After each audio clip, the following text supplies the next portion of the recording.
Good morning বন্ধুরা, শুভ সকাল। কেমন আছো? আশা করি ভালোই আছো। উঠেছি কখনই, কিছু কাজ ছিল, তাই করে ভাবছি তোমাদেরকে ভিডিওটা দিই। দেখো আজকের ওয়েদারটা, আজকে কুয়াশাটা কম ছিল, রৌদ্র উঠেছে।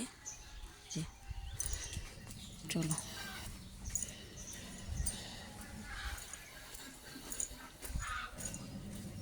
আজকে থেকে আবার কাজ শুরু হয়ে গেল। কাল সানডে ছিল, আজ মানডে। আমাদের হাউস ওয়াইফদের এটাই কাজ। নিজের জন্য ভাবি না, কারণ ছেলে মেয়ের জন্য ভাবতে হয়। এখন তারা পড়াশোনা করবে, স্কুলে যাবে, টিফিন বানাতে হবে, স্কুল থেকে নিয়ে আসতে হবে। এটাই হাউস ওয়াইফদের এখন কাজ।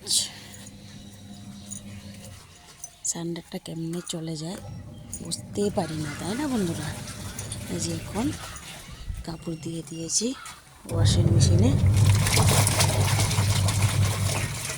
ওকে বন্ধুরা, বাই, শুভ সকাল, ভালো থেকো।